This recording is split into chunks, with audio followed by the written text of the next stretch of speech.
Welcome back, guys. Brandon Burrell here again, another Modified Rides podcast.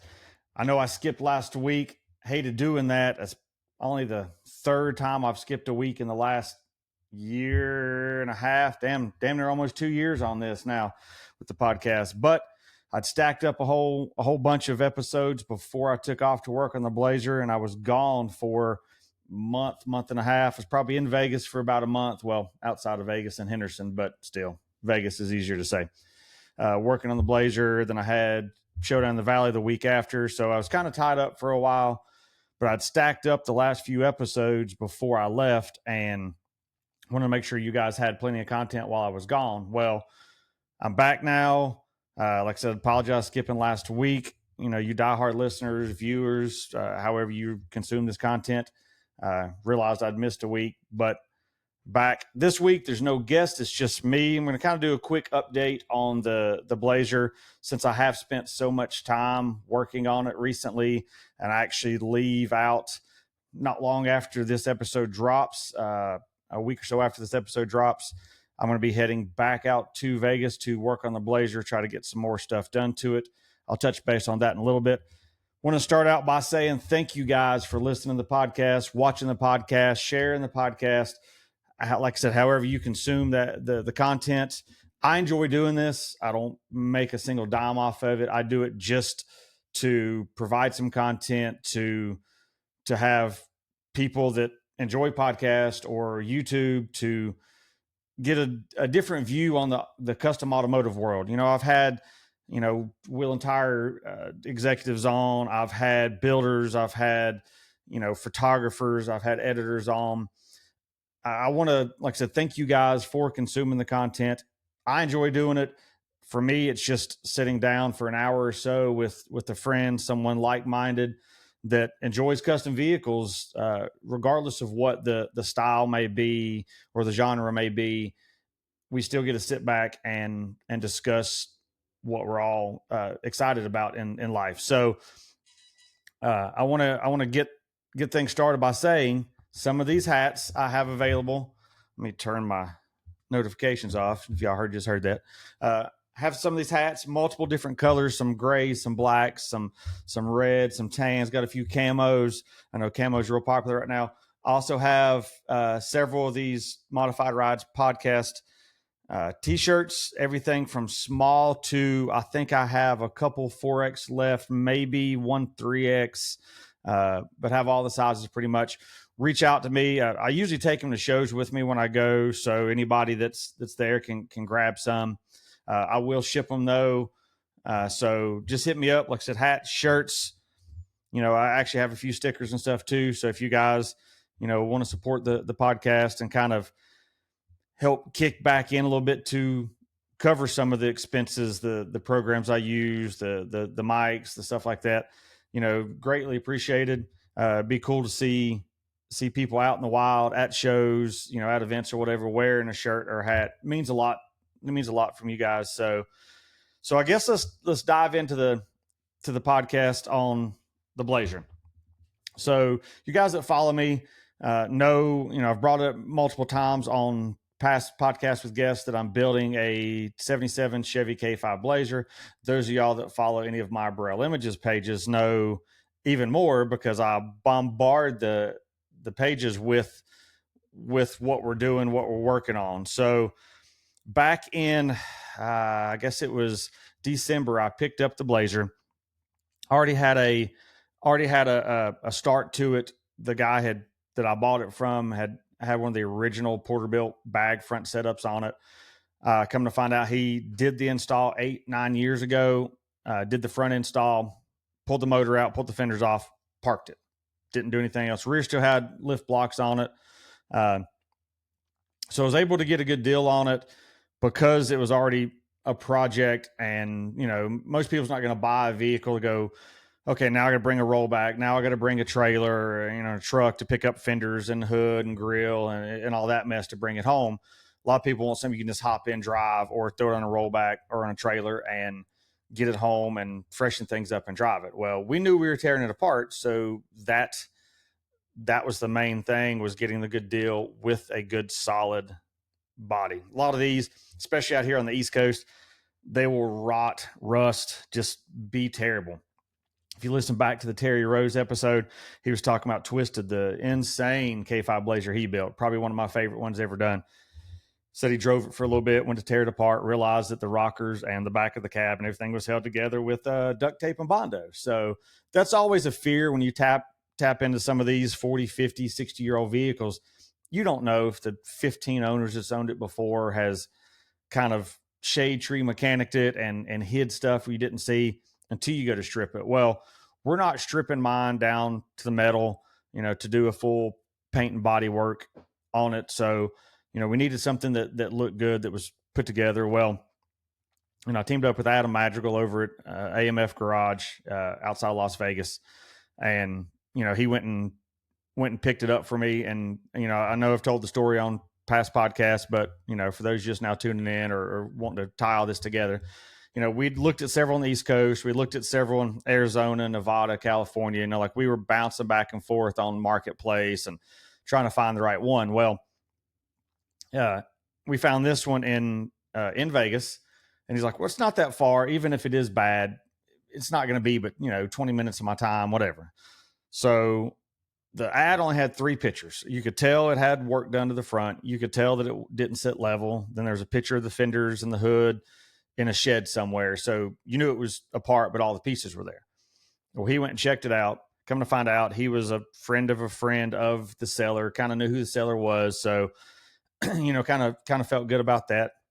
With the front end part, you could tell the rocker boxes weren't rusted. Check the doors. Usually the bottom doors, the rockers, the floors all rot out. Well, we checked that. Everything was good. All the parts were there that we needed. I mean, it was missing the front bumper and, headlights, couple stuff like that. But that stuff's being replaced anyway. So really wasn't worried about that. Checked it out. It was good.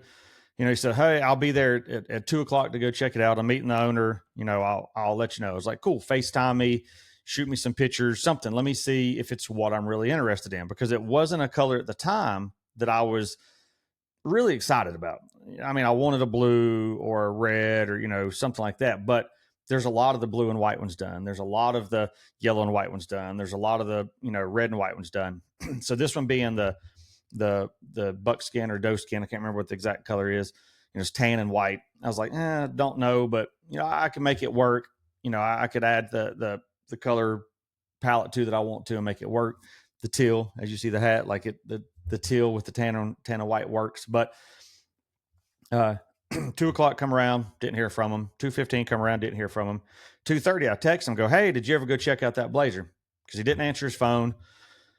And about 2:30, 2:45, he calls me and goes, all right, need a deposit. You just bought a Blazer. And I was like, you didn't show me any pictures, nothing. And he's like, I'm telling you, you're not going to find one that's in this good a shape for what we need. So we went ahead and he said, I gave him the deposit. He said, it's yours. I was like, all right, I 100% trust Adam when it comes to that. When he says it's right, he's dealt with a lot of stuff over the years. He's got way more knowledge about this stuff than I do. There is some pros and cons. You can have something old, this part could be good, but that part could be bad. Well, we are all on the same page of what want to be done. So he said, this is good. It's in good shape. Yeah. The shell on it was kind of dry rotted because it found out it lived its whole life outside of Vegas. So the sun had just destroyed the top, but it's fiberglass. Sand it down, gel coat it, paint it. You're good. The interior was toast. Well, we basically threw all the interior away on that. So we weren't worried about the seats being rotted, the dash being rotted, the doors being messed up. The body was in good shape. That's all that matters. There was a couple small pieces behind the rear wheels that had rusted out. Still can't figure out how it rusted out because there's nothing that would hold water in it. It's not like it's a crevice like, a door or, the front fender where it's got all the inside pieces and all that. It was just an open, like water hit it, run out. But a couple pieces in the corners, just small corners were rusted. And there's a spot where the driver hill set that was rusted out in the floor. And then we're guessing where it set for so long with the front end down with that airbag suspension aired out on it and the back lifted. Any water that got in it for that 8-9 years that it was sitting there wound up running to that front corner and it rushed to the floor out there. Luckily, it wasn't into the rockers. It wasn't into the kick panels. It was just literally, a couple small pieces of rust. Got up with AMD, got the rear bed quarter pieces, cut out what we needed, got rid of that rust, welded just piece in we needed. We didn't blow apart all the paint on the quarters to make that work. We just we'll wind up blending in the tan back, faking some rust back to make it look like it was never touched. Floorboards, we got with AMD, Auto Metal Direct, got with them and got some C10 floor pans for it, cut out what we needed, replaced those, welded them back in. Everything's good. That's all the body work, the main body work we had to do. The driver door had a pretty good sized gash in it. Not gash, but a dent. Looks like somebody backed into it or something. You can tell it'd been done for a while. It was the wrinkle in it was rusted. I know being everything else was OEM sheet metal on it. I was like, all right, let's keep this door. Let's don't replace the door. Took the door off, took it to one of Adam's buddies, put a tram on it, pulled it back out, primer just what he had to fix on it so we can go through and have the tan and white blended back through. It's not like we're having to paint a whole door, didn't prime the jams or nothing, because all that was still good.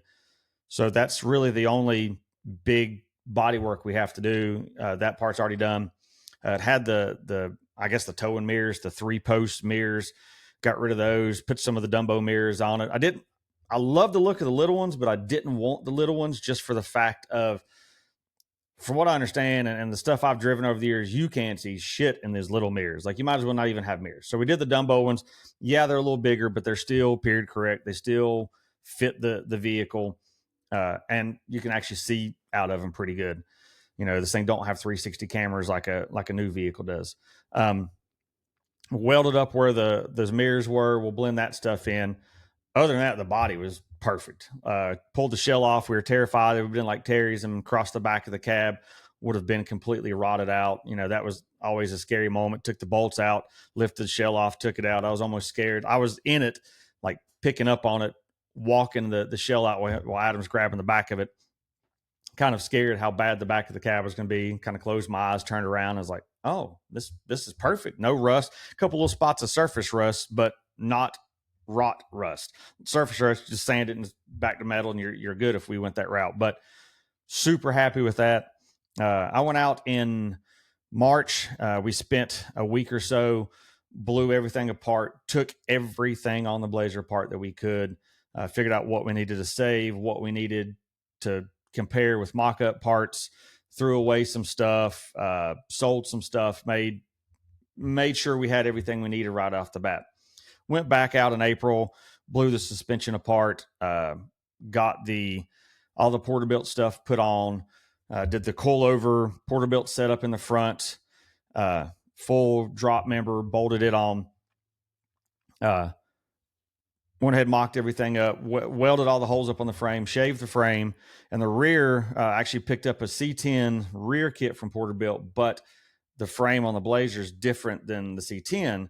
So we used what we could and worked around to kind of cannibalize the Porterbuilt kit. But we used the 4-link, we used all the 4-link brackets, we used the panhard bar, we used the coilover mounts, teamed up with AVS and got their weld-in step notch come through exactly as far as we needed to come through. I didn't want to be like a lot of the Blazers where either you lose the rear seat or the rear seat is crammed into the roof of the shell, and if you ever sit back there, you're all hunched down trying to fit. So by using the step notch and some of the Porterbuilt pieces, we stepped down the size of the coilover mount in the rear. Porterbuilt calls for a 14.5-inch ride height. Coilover, we stepped that down to a 12.5, which the front is a 12.5 as well. So by doing that, it let us only come right at 3 inches through the floor. So by the time I put the Snowden seat on it that was custom built, mounted it flat to the floor, the back seat pretty much sits the same height as factory because, the factory has a big riser on it. So we did that. Then you use the rest of the Porterbuilt parts for the rear, made all that work. We lost a couple body mounts when we did the notch, went through and Adam custom built new body mount brackets. We have the full energy suspension body mount kit, all new kit, new bolts, new urethane bushings and all that. But he made the new body mounts that sit like 3 inches behind where the one we had to cut out was. So all the body mounts are there where they need to be. Wound up teaming up with Ride Tech. We had different options planned on the coilovers for a new release from Beltec. Our schedule was ahead of what their availability was. So at that point, just had to go a different route. Nothing against anybody. It was just time constraint. We didn't want to put everything together and guess on measurements and make sure everything was going to fit right and have a fully powder coated chassis and the new coilovers not fit. There'd be some kind of cutting or modification to make them fit. We knew the Ride Tech would work. So teamed up with the guys over there, picked up a set of their 12.5-inch ride height all the way around coilovers, got those on, finally got the Blazer sitting on its own weight on the ground. Super happy with that. Finally put the front end and everything back together. I went back out. See, May and June, I was busy. Adam was busy. Adam was out of town for a while. So we didn't really touch the Blazer for a couple months. I flew out the end of June 29th. I was there until July 27th. We took half a day off for 4th of July, and we took 1 day off just to kind of regroup. We had 3 days back to back to back of just parts not working, parts fighting us, just nothing going right for 3 days. Like, look, let's take a day off. So for that month, there's literally all but 1.5 days we were there from, 8, 9 o'clock in the morning till 8, 9 o'clock at night in the shop. Luckily, the shop's at his house, so I just crashed at his house for the month. Walk out back to the shop, thrash away, make things happen. While I was there for that whole month of July, we literally got everything mocked up we needed. All the trim is put on, was put on, holes drilled. A lot of those square body trims are 3M tape holding on. We got some more of the bolt on brackets, the clips for the molding from AMD. Drilled a few holes, put it so we don't have to worry about the stuff coming loose down the road. And if you go back to my Burrell Images YouTube page, there's even a video of how we converted C10 truck molding from AMD to fit the Blazer. There's 4 pieces on the truck kit that need to be cut and the ends modified to make it fit a Blazer. If you're familiar at all with any kind of metal shaping, super simple. Of course, it's out of my wheelhouse. That's why I had Adam handle it. But check that video out over on the Burrell Images YouTube page on how to convert that. We mocked that up, took it back off. We made sure the new AMD door hinges and strikers or door hinges and latches were on. Everything worked. Used the LG billet strikers, made sure everything lined up, pre-aligned everything, tested the Fessler windshield. A lot of this stuff's on my Instagram and Facebook on the Burrell Images side. Made sure everything fit, got the LT1 Gen 5 and 10-speed transmission in, got it mocked up, got the shift linkage done, got the steering handled, literally mocked everything up, nutserts and stuff, made brackets for what we had to make brackets for before we blew it back apart before I left. So when I did leave, wound up making a body cart because we didn't want to kill time of, okay, the chassis at powder coat, then we're putting the chassis together, then we got to put the body back on the chassis, then we got to take the body over to have the touch-up paint work done and all the clear coat done, and then take it to interior. So we could meet our deadline of SEMA, which we're hoping to be done into September, maybe early October. But just so we knew we would stay on our timeline we set for ourselves, wound up building a body cart. Took the front fenders and hood off. So the front cab mounts, I guess you'd call it, basically underneath the firewall. The 2 body mounts behind where the front seats step up into the bed part of the tub, and then the 2 all the way at the rear bumper. Those 6 body mounts bolt to a 2x2 box tubing welded together, brackets welded. So there's like L brackets that bolt to the bottom of the body. Then all that's welded together, 45s put in it. Took an Eastwood body cart. Was not happy with the Eastwood body cart at all. Adam picked one of those up and said, oh, it's, be perfect. Any project, throw the cab on it, whatever, throw a body on a car, off a car and roll it around. Sucked. Wound up getting new casters to make that work. But we took it's all adjustable. So we took all the adjustment pieces out. I think it was 1.25 inch tubing. Went and picked some of that up down at the local steel shop out there in Vegas. Cut to what we needed, lengthened the cart, drill instead of having like the trailer pin clips in it. Actually, we drilled the holes through the box tubing, put nuts and bolts in it. Nothing's going to move. It has the good casters, rolls around. Actually easier than the body did on GoJacks when it was on the frame. So by doing that will be able to let us take the body to paint and interior while the powder coat gets finished on the chassis. So then we can get all the suspension back on the chassis, get the motor back on, fuel lines, brake lines, get everything done, the brakes, set up, gas tank in, get everything ready to go. So then when the painted part of the body's done, the chassis will be done, and we can just set it on, then take it back to interior. Saves a lot of time. It's one of those things that took a couple of days to build the cart, get it all together, but in the long run, it saved us, I don't know, 3 or 4 weeks. So to me, that was completely worth it. So ton of work done in July. Like I said at the beginning, I'll fly back out here the end of August. Just got a one-way ticket. I will be there until we get to a stopping point. I probably won't be there until it gets fired up, but it'll at least be, the body will be on, the engine will be in, the interior be mocked up, the AMD sound den will be in, the Apex leather carpet will be in it. Like, there'll be a lot of stuff in it before I leave. Do a lot of stuff that, two hands is going to be better to do than just Adam working by himself, make things go faster, easier. Definitely got to have a couple sets of hands when we put all the chassis and suspension back together, with everything being powder coated.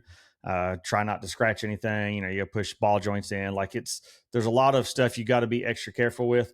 This is the furthest I've ever gone on any build. I never in a million years thought I've gone this far. It's been an absolute blast. Didn't know that there was a put a part on, take a part off, drill it, grind it, put it back on, take it back off, weld, drill it, grind it, put it back on. I think the body's been off, I don't know, 6 or 8 times. The front fenders have been off probably a dozen times a piece. We've had the molding on and back off. The steering column's been in it twice. The shift linkage, we had to try a couple different options with the shift linkage. We've had a couple variants of that on and back off and back on. Wound up going through 2 sets of headers. Somehow got a set that wouldn't work from Ultimate Headers, worked that back out with them, have another set coming that gives us the clearance we need. The steering's been off of it twice. Didn't realize there's that much back and forth on a build like this, but to make it this caliber, it's what you got to do. I mean, a lot of people's like, oh, well, you should paint it. Well, it's like, I didn't want to take another year and probably another $30,000+ to paint it. I wanted the patina, but we are clearing it, so it'll still have that Survivor look. Drive up and you'll be like, oh wow, that's a cool Survivor. Then you'll walk up, open the hood, open the door, and you'll be like, holy cow, you've got these painted Heart Fab tubs in here, and this shaved firewall, and this painted out LT1 under the hood, and all these nice brackets, and you see the suspension that's powder coated. You look at the interior, and it's all going to be full high end Apex leather in it, Snowden seats, Dakota Digital, vintage air. I did it column, built specialty steering wheel. You're gonna be like, oh wow, this isn't just a lowered Survivor. It's a full on build that's still looks like a Survivor. That was the whole point behind the whole build. That, like I said, should be done by SEMA. Then it'll go from there in the TIS Wheels booth to the AMD booth at Dino's. Then I get to bring it back home. I can't wait to drive this thing. It's every time there's another big milestone, like, oh, we got the suspension on the ground. Oh, we got the front clip the first time I've seen the bumper on it. Or, we got the exhaust mocked up. Like, every time there's a big milestone, it's like pushes me more and more to all right, this is real. This is actually happening. I'd always wanted a frame off build. I'd always wanted a bag vehicle. I did the Ram. I even toyed with the idea of bagging the Blazer, but decided that coilovers would probably be the best bet with that. For one, it kind of fits the market of that classic vehicle more. Coilovers are actually becoming super popular again. Yeah, the look of pulling up, airing it out, be cool, but then you lose the rear seat or have to heavily modify it. Didn't want to do that being the Blazer. I just wanted something I could ride low, and I think I'm probably going to be, I don't know, 4.5 to 5.5 inches off the ground with the chassis at all times, super low.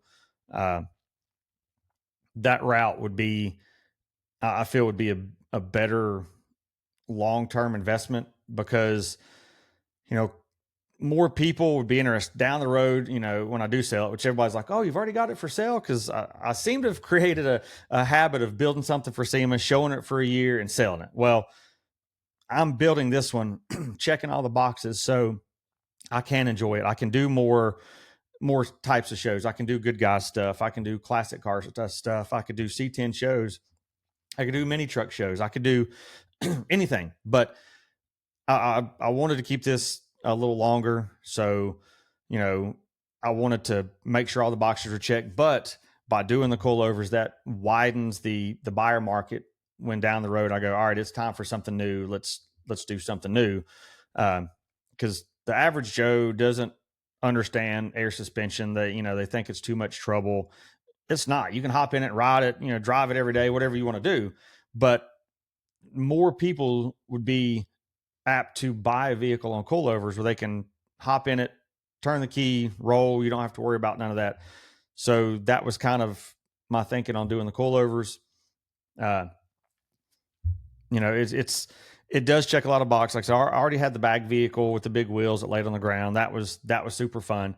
But this one, to have the powder coated chassis, the bed lined floor underneath it, all leather, no vinyl in it, to have this caliber of vehicle kind of checks everything that as a teenager I never thought I would have. It's a lot of hours working. It's a lot of time researching parts, working with companies. It's a lot of money. It's way more money than I thought it was going to be. My budget was here. Then I was like, oh, okay, we'll push the budget to here. Well, once we're done, I think the budget's going to be up here somewhere. So shit happens. But at the end of the day, I'm going to have what I want. I've been fortunate enough to team up with a lot of companies to make this build work. Went through last week and had a dry ice company come out to Adam's shop. The body was off the frame, and they did the dry ice blast. And I'd seen it on Instagram and TikTok and all that. I'm like, well, that's kind of cool. These guys take these old vehicles. It's got 40, 50, 60 years of grime, blast it off the dry ice. It's like sandblasting, but it doesn't affect the paint or nothing. Had the guy come out and look at it. He goes, cool, this is what I can do. This is what it'll cost. I need this amount of time. Decided to make it happen. Had him come out. If you go on my Instagram, my Burrell Images Instagram, there are a couple videos and photos of the amazing transformation to going from 48 years of grime and oil leaks and dirt just caked on this thing to it being stripped back down to the stock red oxide primer underneath it. It's back to 90% of what it would have been back in 77 when it rolled off the lot. Super happy with that aspect. We would have spent days, if not a couple of weeks, wire wheels, sandpaper, stripper, making a mess. Like, it would have taken forever to do it. This guy was in and out in 4 hours. Got crevices we could not have gotten with wire wheels or brushes or anything. This guy come in and knocked it out. I have had a few people be like, well, there's no way I would bedline the bottom of that red oxide primer. Makes it worth more. It shows it's not been in a, wrecks or this and that. And it's like, okay, that's cool for the person that wants to clean a vehicle, freshen it up, tune up the engine, fix a couple leaks or whatever and drive it or sell it and make a profit on it. That's not what the plans are with this. This being a full custom, there's floor pieces we cut out, the floorboards that we had to replace that are metal. They're like new metal. There's a drive shaft tunnel that we had to put for the drive shaft to clear because it sits so low. That's raw metal. Luckily we didn't have to cut the trans tunnel because it was a 4-wheel drive with the high hump. So any of you guys building one of these and wonder, will a 10-speed fit? How much modifications needed? Did zero modifications to trans tunnel, being it was a 4-wheel drive with the high hump, everything clear. Like I can put my hands around the transmission between the body and the transmission. So plenty of room in there, but we did, like I said, had to cut the drive shaft tunnel. We cut the whole rear out of it. So it's got new tubs in the rear that aren't factory red oxide. It's got a notch cover in the middle that the rear seat sits on. That's all raw metal. We've got the raw metal heart fab tubs in the front. That stuff, you can't just leave raw metal and then leave the rest of the red oxide primer. But that's another one of the reasons that we're going through and doing the bed liner. Poppy's Patina sent me a lot of their products. We actually put the chassis armor on all the raw metal inside and out, the bottom of the floors, the tops of the floors, the bottom of the drive shaft notch, the top of the drive shaft notch, anywhere there was rust in the floor, all that got painted with the chassis armor to stop rust from growing and prevent more from coming. But then we're going to do the Poppy's Patina bed liner underneath it. That's the difference with this vehicle. It's not a restored original. It's not a numbers matching. It's not I'm going to build this to sell to see the best dollar I can get out of it because it's all factory original. That was never the intention with this. So for those that are like, oh, you're ruining it by bed lining the bottom of it. I plan to drive this. I can get underneath it, wipe the chassis off, spray the bed liner off on the bottom. This thing's gonna be usable, drivable. That's the whole point. The sitting trailer queen, even with all the powder coats, something I want to drive. So that's kind of one of the next steps we're doing after paint is doing the bed liner. But for anybody hating that I'm getting rid of the red oxide, you probably want to be hating that I cut the floor out of it, or I threw away the factory gauges, or I no longer have the factory air. So this is my build with what I want, and I'm not trying to do a classic. I'm trying to do a custom. So, like I said, I was fortunate to team up with a lot of companies on this build. Some of them I've worked with before on some of my previous builds. Some of them I've done photo stuff for various projects or whatever that they were doing. Stuff I've dealt with through the magazines, stuff, companies I maybe dealt with when I was editor for a while. But I was super fortunate to team up with a ton of companies to make this happen. If it wasn't for the support of these companies, no way I could have made this happen. The budget would have said, hell no, you're not doing it. It would have been just to freshen up a factory one and drive it. Like that's all it would have been. If you go back to one of my older episodes, I actually did a breakdown on the sponsorship stuff, how it works, how you get into it, what's needed to be done. I've discussed it with guests that are in the marketing level of some of these companies, so you can kind of get both sides of how sponsorship stuff work. I get the must be nice, or that guy's lucky because he gets all that. There's no luck or must be nice about it. It's busting my ass for 30 years doing what I'm doing. I had my first sponsors back in 97, I think, with the CRX. Sponsorships back then were completely different, but I kept that relationship. I do what these companies need. I follow through. I can provide the photos and the videos. I've got several companies that use my photos and videos of parts they've sent me for, their website or social media or marketing or catalogs or whatever. That's something that I can provide, which these companies like. Yeah, some of the stuff on this build was free. Some of it was discounted. Some of it wasn't. Some of it I still paid full pop out of pocket. So don't think that, everything's handed, free labor, this. No, I'm still paying for labor. I'm still paying for paint. Like it's still expensive out of pocket, but working with these companies have made this build feasible, have made it doable. Should I have kept tabs on the hours I've spent with emails and phone calls and that kind of stuff with these companies? They're like, oh, hey, tell me what you need for your build. Well, I'm not going to tell them, well, I just need a couple lights and a couple trim panels, this and that. No, you go through and tell them, I need this light. Here's the part number. This is how many I need. I need this panel. Here's the part number. Links to it on their website, whatever. So they just go through and plug and play into their end, makes that easier, which in turn, they're like, all right, this guy's easy to work with, knows what he's doing. Let's make it happen. But as we've gone through the build, there's a lot of stuff that's like, oh crap, now I realize now that we've gone this far, I need to have XYZ part. Well, then you got to reach out to that company or like, okay, we need it now because we can't wait. So then you just pick that part up, run to the store. You got to $30 worth of bolts or $70 worth of bolts or $200 worth of sheet metal or, plate metal or whatever. You got to have expenses here or there. I get scared every time I pull my spreadsheet up to see what I've spent. But then I look at what it would have cost for the average Joe to do. And it's just insane. I might do a video on my Burrell Images YouTube when it's done, kind of breaking down what was involved with this build and what costs behind it were. A lot of people's like, oh, a paint job's $3,000. No, the color you use is more than $3,000. You do a full color change on something, you're going to have thousands of dollars worth of just material before the labor sets in. Most going rate for shops are $75 to $150 an hour. And they charge you by the hour. They may work 8 hours on it one day. They may work 10 hours on it the next day.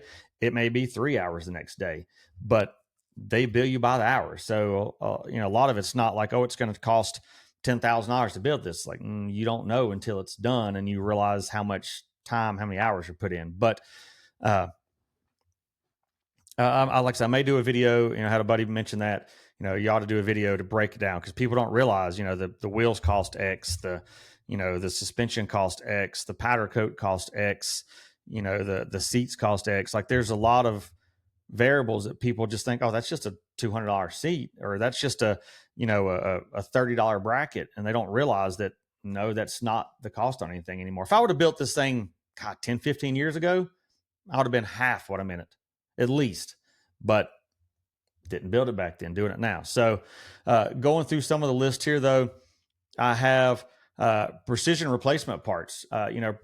Precision's handling all the seals, the gaskets. I got all new weather stripping, all new seals for the shell, all new window seals. They sent me the wing windows. They have new fully assembled wing windows for these, for the front doors. So all the seals in this truck's going to be like brand new. You shut the door, it's going to seal up like a brand new 2025 or 2026 vehicle. To me, that was important to have the tightness of a new vehicle. I didn't want something sloppy and leaks and the seals are tore and every time it rains something leaks. I didn't want that. So teamed up with precision replacement parts, got everything they make for the Blazer, every rubber door stopper, all that stuff. Got with Heart Fab. Heart Fab did the firewall shave panels and the front inner wheel tubs. Because we went so low with it, we did their bag tubs and not the static drop tubs. Because regular 4.6 or 5.7 drop, their static drop tubs would have been perfect. But being we're going as low as we can, decided to go the taller tubs, which gave me a little bit more clearance. I probably have more clearance than what I need, but I don't have to worry about rubbing going down the road. Josh over there, got me the parts I needed. Check him out on a past podcast. He was a good interview. He's done a lot. Like I said, I was lucky enough to team up with him at Heart Fab and make that happen. Got it with LS Fab. They had a few parts like the hood brace. I know you've seen these C10s are bad to, you see it like on Meekum or Barrett Jackson. Somebody goes shut the hood and the hood folds in the middle at Tacos. Well, they make the hood braces to keep that from happening.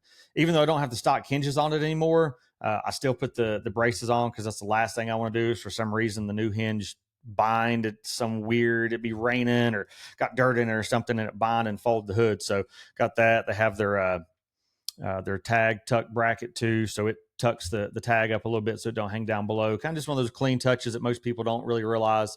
Got with console vault. I've had console safes in pretty much most my builds I've had. I think the Subaru I didn't have, but all the trucks I've had. Makes it nice if you're going somewhere and you're like, hey, I need to leave, a wallet, or I don't want to carry this kind of cash on me, or this, going somewhere you can't carry a knife with you, or, like, oh, I'm going in somewhere I can't carry a gun. And you're one of those people like me that, carries pretty much everywhere you go, gives you a safe place to lock it up. They don't make one for a 77 Blazer, but we're doing a custom console. So with the custom console that I got Ghetto Bob doing, we're going to integrate a console safe in it. One of those little modern touches on that. Got with Poppy's Patina. Several products from them. I already mentioned the chassis armor that we painted all the rusty spots, the bare metal spots, touched all that up. Stuff we're not painting, like the firewall, of course, it's bare metal, with the Heart Fab shave panels, but it's getting body worked and, primed and painted and cleared and all that. But the stuff that's underneath it and inside, using the chassis armor, doing their bed liner underneath. I have their gloss out spray on clear. I didn't want to just do the wipe on. I want it to be as slick as could be. So I have their gloss out clear, which we're clearing this thing, jams and all. Doors are off, hoods off, tailgates off, completely 100% stripped, gutted and everything. Got with Ryan Evans. Ryan's probably one of the top painters, in my opinion, in the country. Back when he did all the chaotic stuff, crazy mini truck graphics, one of those iconic guys from back in the day that kind of pioneered a lot of the graphics on that. And he's done some crazy high-end builds, done a lot of Harley stuff or custom bike stuff. Currently paints at Counts Customs. He's handling spraying it. Then we're going to cut and buff the clear on it. So it will be gloss clear. A lot of, I get a lot of the hate of, well, it needs to be satin, if it's patina. No, I'm a detailer. I do not like a satin paint. You can't clean it. You can't touch up something, polish something that gets scratched. It does not work for what I want. I want something clean, easy to clean, slick, that I can go to a show, wipe it off. I don't have to worry about it. Like I said, I plan to drive this, so it has to be, easy to maintain. So we opted for the gloss out. Can't wait to get that stuff on, kind of enhance some of the rust stuff we have, kind of enhance some of the wore out paint and stuff. It'll really kind of bring that stuff to life. Of course, Adams Polishes handles all my cleaning stuff. I actually have a full kit being shipped right now out to Adams, because with me flying this year, not shipping a vehicle, I can't ship all my cleaning stuff out there. So new towels, everything I'll need for SEMA and Dino's, actually some ceramic coating to coat the chassis before the body goes back on it. So all the powder coat will be coated, easier to maintain. I figure if I do it before the body goes on, even if I touch it up a year or two, whatever, it'd still be easier to do then with everything apart, and then maintain it, throughout its life. They always handle all my cleaning stuff. I've worked well with them. I've done some videos for them on my Instagram and YouTube and stuff. Some products they've sent me goes back to the whole working with these companies, being able to provide them the, photos and videos and stuff. That's a good team over there at Adams. I actually had Adam Patali that owns Adams. I actually had him on the podcast. Go back and check that out if you hadn't. Adam Patali from Adams Polishes, kind of the story of how Adams Polishes came about. So that's a good one. Teamed up with Low Car. I have their pedals, all their shift linkage, their their brackets that hold the brake lines and fuel lines and all that, all their nice, high end clips and everything. They had a few of the parts like that I need to, the little odds and ends that people overlook. Low Car has a lot of that. So fortunate to team up with them. Got with New Relics. This Blazer had no power windows, no power locks, nothing in it. Well, I want those creature comforts. So New Relics has new power window regulators for both doors and the hatch. Got all three of their kits with the console switches. I didn't want to put the door switches back in. I wanted smooth doors. I want everything in the console. It's going to be kind of hard to get used to, because everything you drive, it's in the door. Well, being the console, like I said, keeps the door panels clean. But the rear, I'm converting the manual to the power, instead of like unlocking it and cranking the window down and cranking it back up. Convert it to the key. You put the key in, turn it goes down, turn it goes up. New Relics has the new regulators, the power window motors, the wiring, the harness, they have all that. So luckily teamed up with them on that. Got with the Ultimate headers. Like I said, we had just a little mishap on getting the right ones. They come through, made things happen. got me the right ones I needed. They're Cerakoted black, so now we're going to Cerakote the rest of the exhaust black, so it kind of disappears underneath. It hides from the bronze that we're doing in the on the chassis. But their headers, we actually did their long tube headers for the LT1. Couldn't be happier with the headers. Good group of guys out there to work with. Got with Entropy radiators. I didn't really want to do just a part store radiator. With doing an LT1, with a cam, a DOD delete, a tune, all that stuff, I wanted to make sure I had a radiator that would not only perform like I needed, but would look good. So it's a full aluminum from Entropy. It has the built-in transcooler. So instead of having a separate transcooler in front and all that, it's all built in, all runs together. Did their welded on AN fittings. So now I can do AN fittings instead of a regular hose clamp or whatever. Kind of cleans the ends up on it. Got with comp cams. They sent me a stage 1 cam with their DOD, AFM delete, all these new vehicles, which just engines out of a 2020 Camaro SS. I only had like 20,000 miles on it. Looked up, picked it up, the engine, trans, computer, everything, for a good deal. But doing the cam, the DOD delete, like I said, these new engines, they're V8, but when you get on the highway, they cut it down to 4 cylinders. So that AFM DOD delete kills that. We didn't just turn it off the computer, actually replace the parts from comp cams to bring that up to life. When I had the engine builder put the cam in and all that stuff, he went through and hot tanked everything, inspected everything, make sure everything's good. Being it was a used engine and not, a brand new, crate engine or whatever, I was kind of worried about that, but he made sure everything was good, said it was good to go. Everything looked perfect in it. Cerakoted the engine block, the heads, and the transmission black, so kind of disappears in the engine bay. You see the bright work and the paint stuff we're putting on it, but the engine itself kind of disappears, makes it easier to hide. Got with Russell hoses. Comp Cam and Russell are both a part of Edelbrock. They're all under the Edelbrock umbrella, so I guess you say I teamed up with Edelbrock on all this. Well, Russell hoses, they have all the fuel lines, the AN fuel fittings, the fuel filters, the fuel regulator, everything to go from the fuel tank to the engine in that capacity, trans lines, stuff like that. So they're providing all the black lines, the black fittings to, tile that in. I did it steering column. I did their cruise control built into the steering column. Being I plan to drive this, I can't stand driving something without cruise control, even though it's not the modern adaptive cruise. Now, if I could have added the adaptive cruise, don't think I wouldn't, but did the regular cruise control from I did it. It's their tilt column. It's black, so I don't have to worry about polishing or none of that. Got with Apex Leather. Jen and the crew over there at Apex Leather, awesome to work with. Sent me several samples trying to figure out what I want, matching the right carpet to the right leather to the right suede for the headliner, then matching it to some seat belts, like trying to make all that work.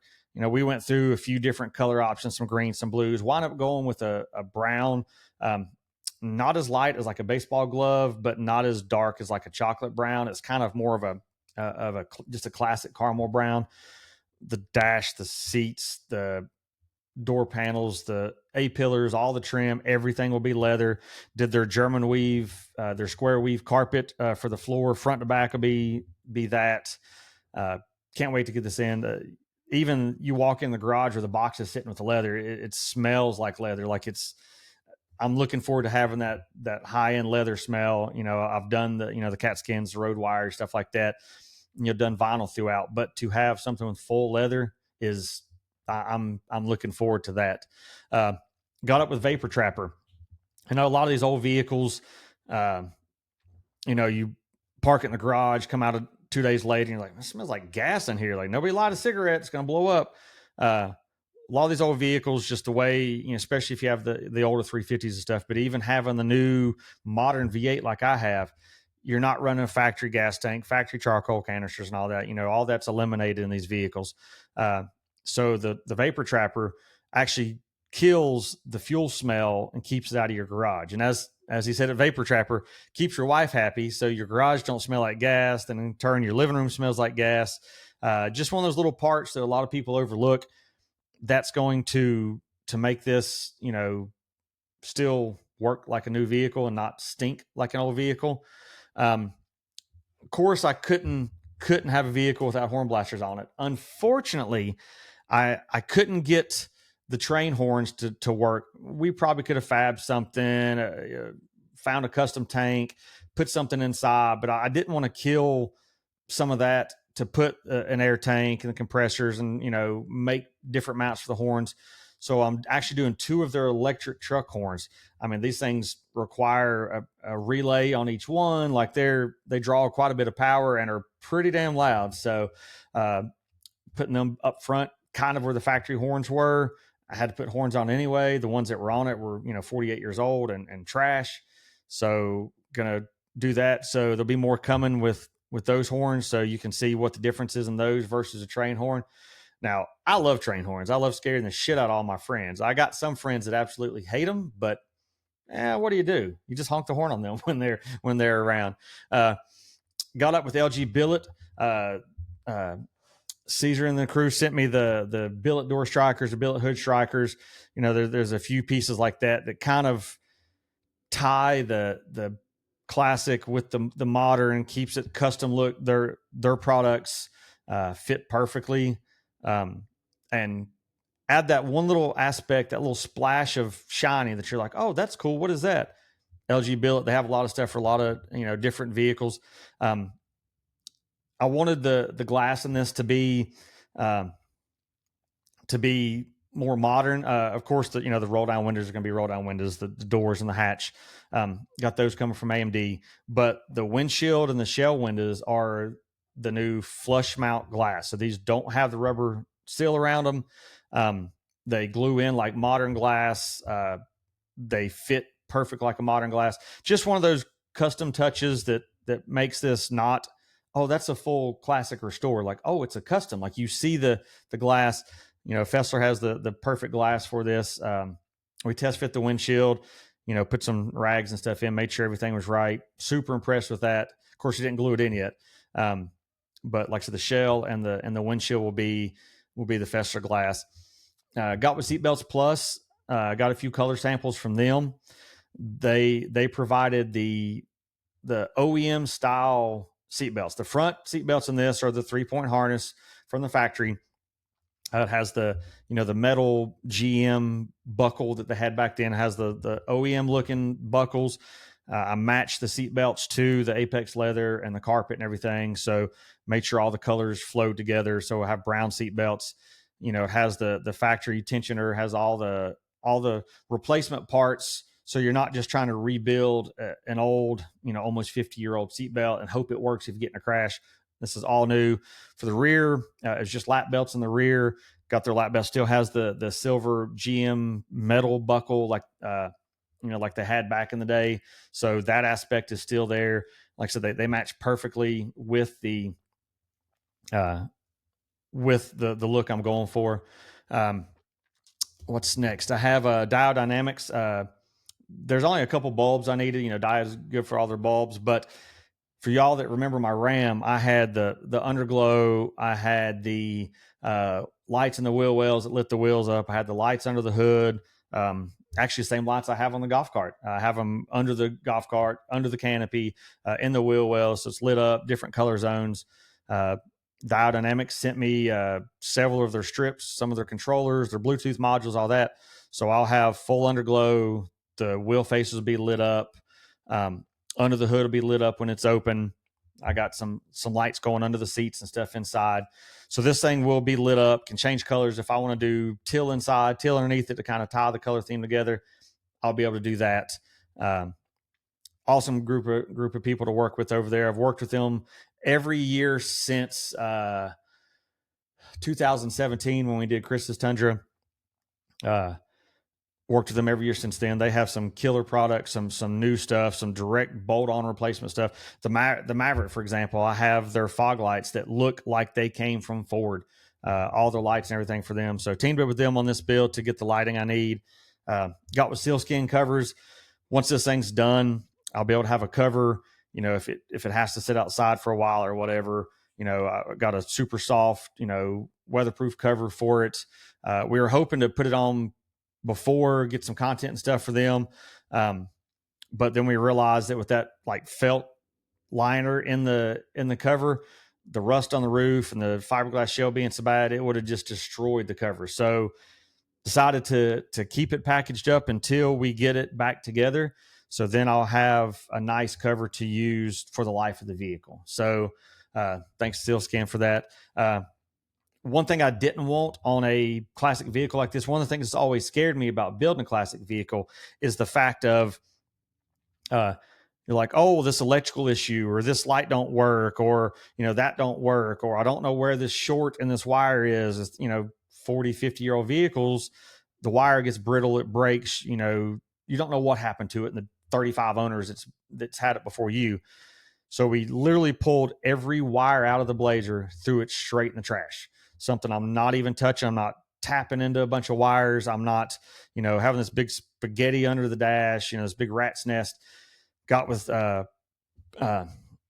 painless harnesses and painless wiring, and they provided the all new wiring. We did their pro kit, so instead of having all the connectors and stuff already on it, all the wires are longer, so we can tuck and hide how we want to do it. We're going to run some stuff different than it would factory.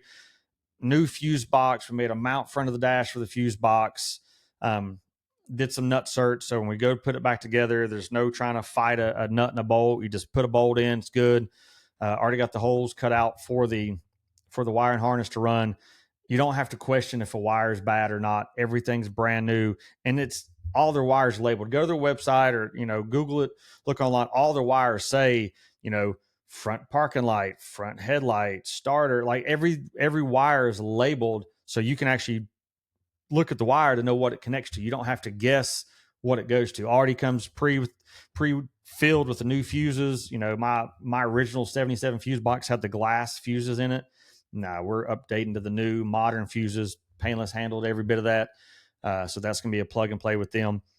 One of the key factors of this build was Porterbuilt. I talked about them earlier. Porterbuilt offers not only just the coilover setup for trucks like mine, they have the bag set up, they have the super low coilover. There's multiple different options. Well, like I said, the front fit from a C10. The rear, the C10 half fit, half didn't. We made it work. There's not a lot of options for the rear of a Blazer because I guess they're not as abundant as the trucks are. But we went to the Porterbuilt facility. Porterbuilt and Fat Fender Garage are in the same building. If you go back to one of the recent podcasts, I had Jason from Fat Fender Garage on. We kind of discussed some of this. Killer episode. Go check that out. I'm hoping to have Nate on from Porterbuilt soon on an upcoming episode. But their kits, I would say, are 99% bolt on. For C10, for example, it's 99% bolt on. You got to weld tabs on the rear end, but all the front stuff's bolt on. Most of the rear stuff's bolt on. So a DIY guy could do this suspension in the garage. You don't have to have a lift. You can do it with jack stands and some hand tools. It makes a lift and all that stuff makes it easier. Ain't gonna lie, but teamed up with them, running their suspension. They're super good about sharing stuff, collabing with stuff. Got some stuff that I've linked up with them on social media. Love working with those guys. Snowden seats. I mentioned earlier we had to do a custom seat for the rear. We did the wider tubs. We had to widen the tub, so we had to do a narrow seat. So Chris out there, Snowden Custom Seats, built the rear seats. Did a 42-inch custom rear seat, and then we did 22-inch seats for the front. Made them all match. Had Apex Leather send him, instead of sending all leather to me, they sent him the leather he needed. So all the seats are already stitched, ready to go, easy to use for mock-up. Already got them ready to go. Those will go in the next 2 or 3 weeks or so. We should have those in. Under the rear is already mocked up with the seat belts and everything. The front we've not been able to mess with yet. There's some bracket stuff we're waiting on the company to see if we can work with them on some stuff. More on that coming soon. But the seats are Snowden, super comfortable, classic style looking. They come out of the box ready to go. So new custom seats. Check out Snowden.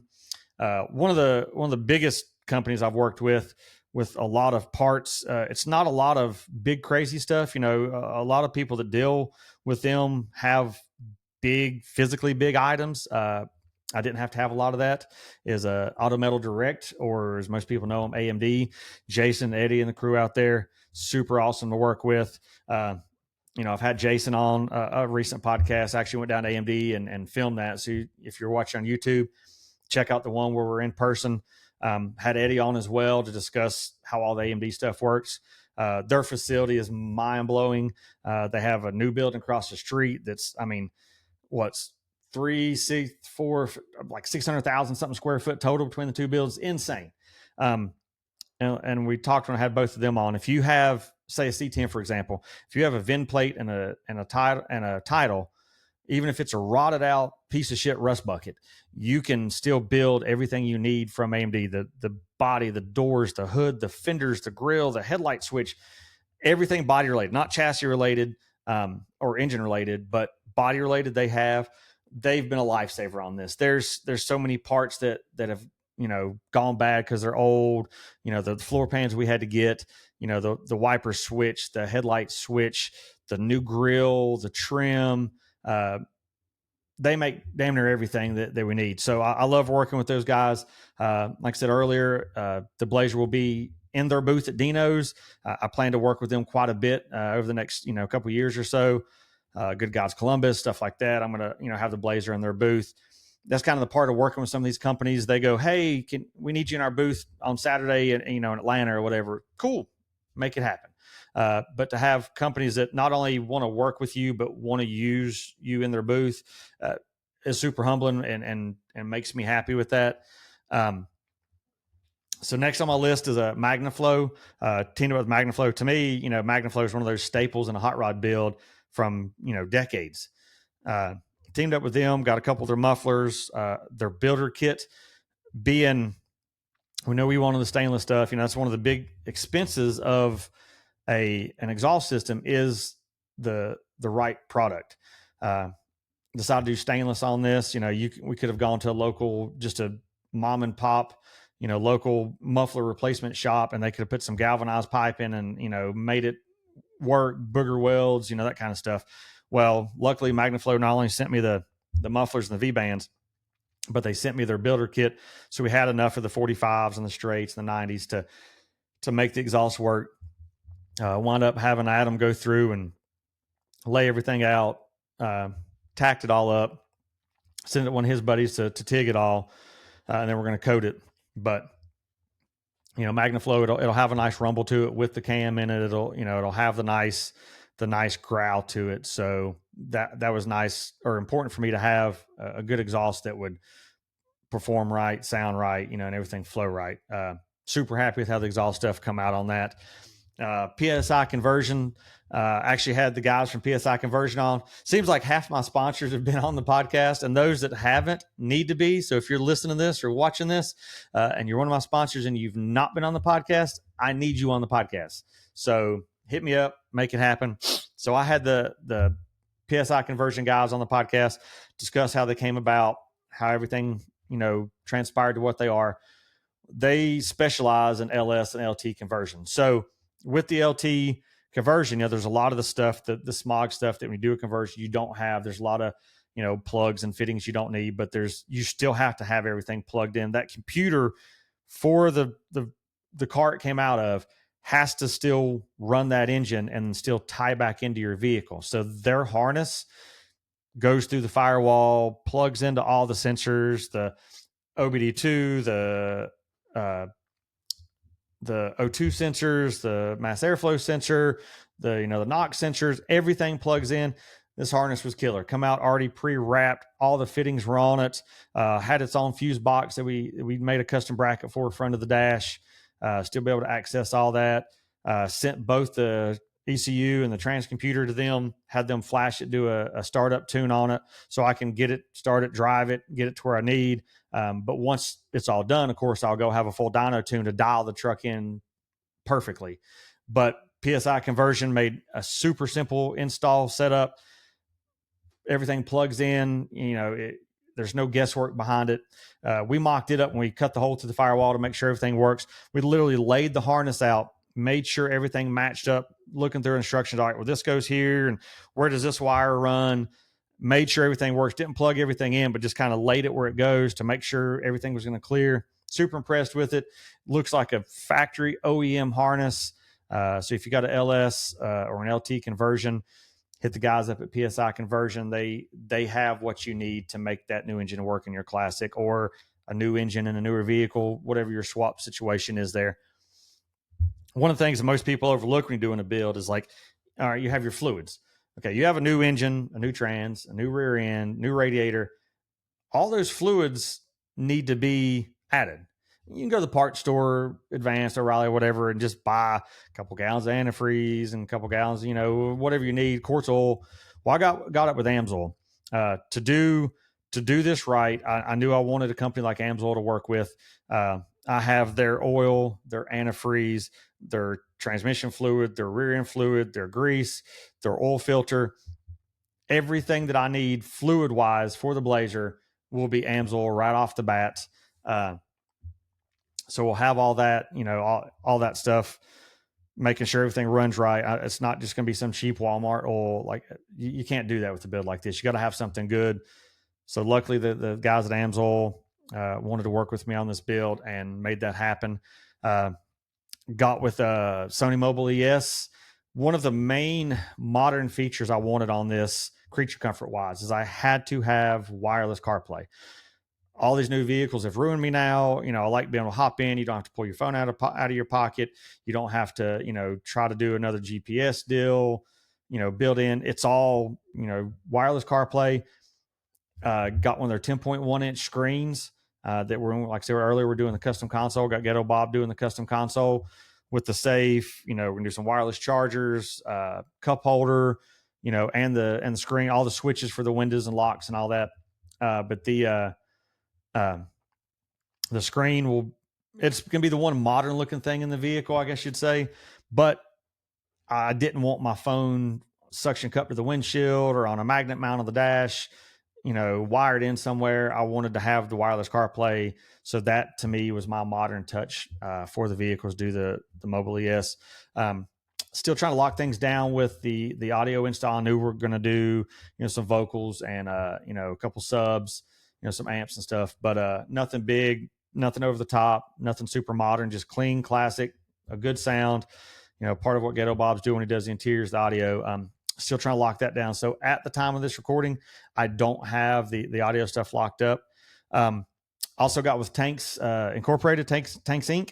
They had a full, drop-in replacement gas tank EFI. So I have their fuel pump. They made sure that their fuel pump would run what I'm running, want to know what engine, what mods to it. So they would have enough gallons per minute or hour, however they classify that. Make sure I had a big enough fuel pump, their sending unit, all that.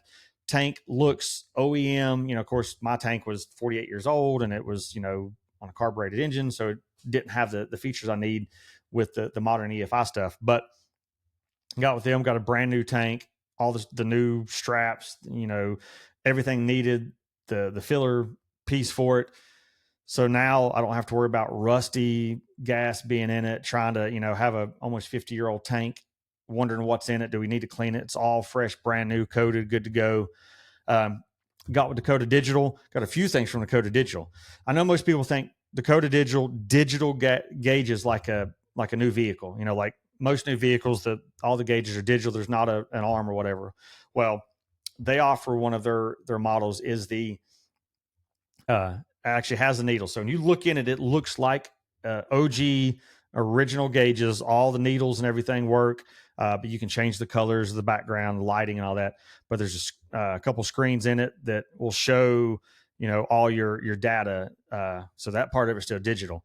One of the things that I added to that was TPMS sensors. Me planning to drive this, I love the fact of knowing if I have a tire going low, if I have a tire flat, you don't have to guess, like drive on it, ruin your wheel, ruin your tire or whatever.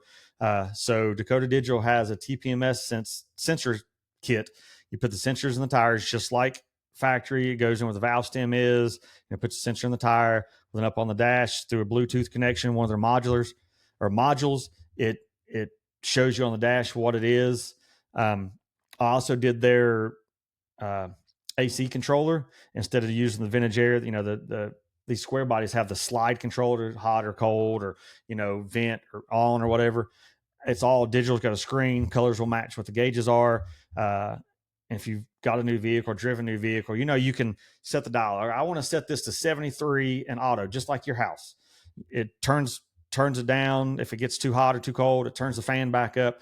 Full auto setup. They have an AC unit or a controller that replaces the factory looking slide one to have a screen, to be fully automatic. It puts temperature sensors in all your vents, gives you the pieces to cut the little bendy part of the vents, put the sensor in so you knows what temperature it's reading. Another one of those modern creature comforts, but I plan to drive this, so I knew I had to have that aspect in there. And on that, I also ties back to vintage air. I knew we had to shade the firewall. You lose all the AC stuff. This was an AC truck, so it still had the AC vents and everything in it. But doing the vintage air, replaced the unit under the dash. Got with Vanetta Fab. They have a hose kit that lets you tuck the hoses out of the way instead of the if you open the hood and you look at the passenger side firewall. Most vintage air comes right through between the engine and the tub. We didn't want that. We wanted it tucked, so I added the Vanetta Fab hose kit, so it's all tucked between the fender and the heart tub. But the vintage air has heat, defrost, has everything you need, all modern. It's all basically plug and play. Can't have a vehicle driving it around without heat or air, defrost. Most of the guys out west are like, I really wasn't worried about heat. Well, here on the East Coast, there's gonna be times we're gonna be at shows we're gonna need heat, and damn near defrost most of the time because of the humidity we have out here. But have that from vintage air. Got with GSI. We actually looked at doing their suspension kits, but because of us needing an outboard 4-link and outboard coilovers, we opted for the Porterbuilt stuff. But they actually got with me and wanted to put a set of their billet door handles on the truck. So I have a set of their custom machine billet door handles. So that actually is going to tie into the custom billet badges I got from Rad Machining. So all the big chunks on the outside will be billet. Put one of these on to test fit it. It looks and feels just like a beefier factory handle, because these are you push thumb button, the push buttons. Looks so much better than a stock, chrome one or whatever. Adds that little bit of touch. They have a few different, handles and stuff on top of their chassis and their suspension parts and all that. They have quite a few of those. Got with AVS, like I mentioned earlier, we did the AVS weld-in step notch, but they also got with me on their power door lock kit and their keyless entry. I don't want to have to forget that I lock it or whatever. Everybody's used to carrying a key fob. A lot of new vehicles, you walk away and it locks. But this will just have the key fob lock and unlock. Just another one of those little modern, easier to drive, more creature comforts. Like I said, they had both those kits I needed, so I had those in as well. Got with a Willwood. I knew a vehicle like this, I had to have the right brakes on it. I've always loved the Willwood calipers. You see their logo. They're big 6-piston calipers behind the wheels. But they offer more than that for this. I have not only their 6-piston front calipers, their 4-piston rear calipers, but I did their electric e-brake. They're sitting like the bag vehicles where you just lay it on the ground, it ain't going to roll. I very seldom use an e-brake, but with the electric e-brake, if I am somewhere and I need an e-brake, I have it. I'm not just relying on the transmission to hold. It's a separate caliper. Looks good in the rear end. Also did their master cylinder. One thing that we worked with on them was to do a color that we need to tie everything together. Well, they just released a new teal color. And I actually had Mike on from Willwood a couple episodes ago, so go back and check that out. I know he's going to kill me for not remembering the exact color code on this. It's something Miami, Adorama Miami or something. It's teal. the calipers are teal. He said, hey, let's do your master cylinder teal. So that kind of adds a little, ties all that together. Did the master cylinder teal, where they also have the drop spindles. So the spindles that are used in all these, Porterbuilt, GSI, and all that, most of them are, Willwood spindles. So I got the Willwood spindles from them. I got the black, drilled and slotted rotors, 14-inch rotors, all the, wiring harness for the e-brake and everything. Had to have a good looking brake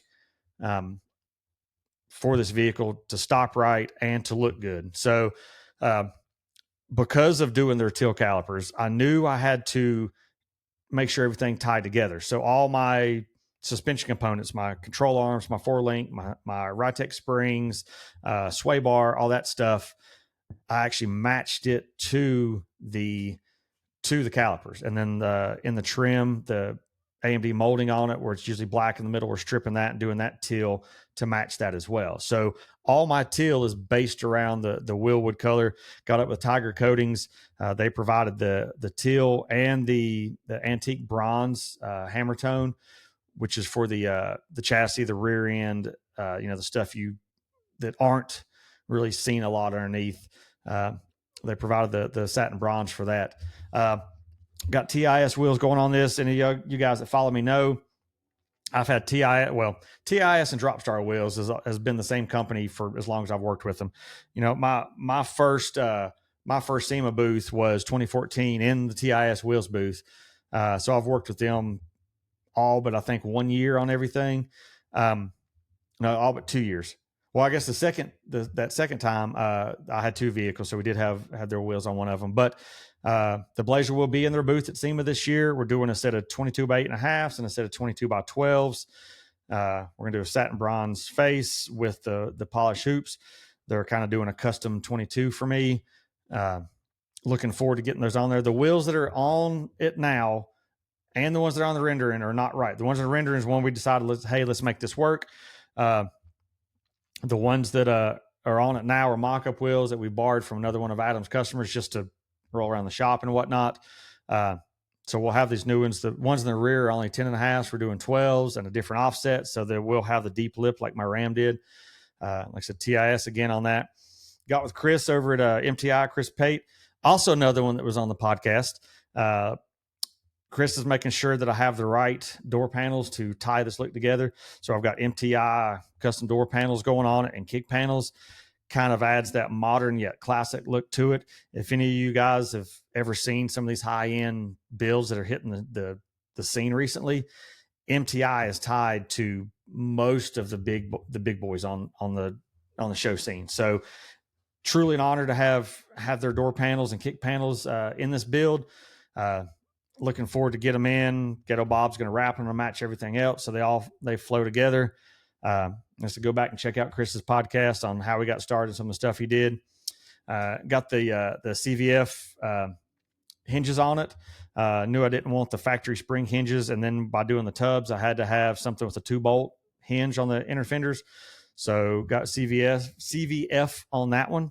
I teamed up with Optima Batteries, running two of their yellow top batteries. I have Porterbuilt's yellow top battery boxes mounted behind both back wheels. So we'll have one on each side.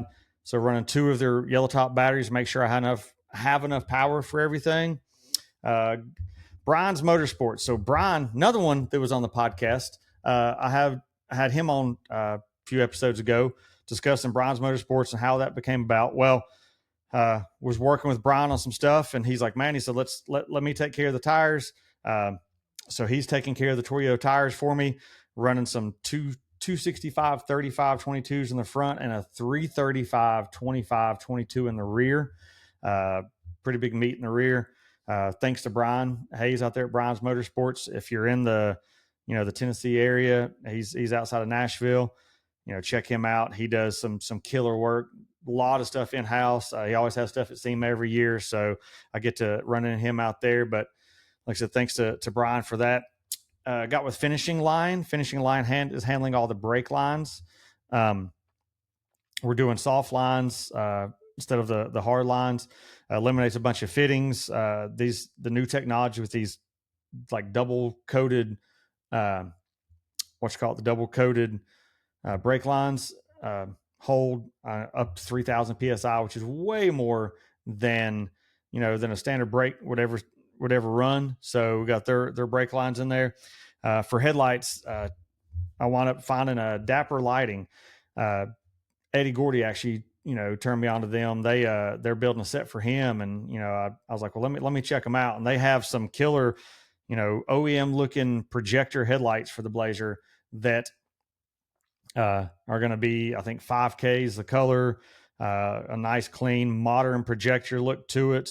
They're building those, and the cool part is they're actually in Vegas. So when I fly back out, I think they'll be done about the time I fly back in, and they're over by the airport. So we'll swing by, pick up the headlights, have those ready to go. I mentioned before, we have Ride Tech coilovers. Wound up doing 4 of their 12.5-inch ride height coilovers, adjustable coilovers. Fit perfectly with the Porterbuilt kit, fit perfectly with the rear end stuff we were doing. And of course, they have Blue Springs factory. Can't keep Blue Springs. Strip those. They're going till to match calipers. Like I said, it's a lot of moving parts to make this happen. A lot of back and forth. A lot of stress. A lot of, are we going to get it done? Is this going to work? Do I need this part to work with that part? I need this part on before this part can go on. But we're approaching the end of the tunnel now. We literally have, the paint and interior and powder coat stuff, and then it's assembly, which we did all the hard work, putting all the parts on before it was all pretty looking. So now theoretically it should be all plug and play, make everything work, debut this thing at SEMA. We're hoping to put a few miles on it before SEMA, drive it to Dino's, and then after Dino's, ship it back home, and I'll be able to have it and enjoy and get the use out of it I wanted. So like I said at the beginning, apologize I missed last week on the podcast. Appreciate you guys always following along and suggesting people. So do that, suggest some people to come. I know this isn't the typical podcast. It's kind of wanted to give an update of where life's taking me with the build, and a lot of my viewers and listeners check out my Burrell Images stuff, so they know I'm not doing just photography and detailing, that I'm also building the vehicle, which has pretty much consumed my social media lately. But people seem to enjoy what we're doing, so keep following along. Share the podcast with your friends. Suggest people you want on, and like I said, we got the hats and shirts. So let me know what you guys need, and hopefully we'll have a new guest back for you next week. See you then.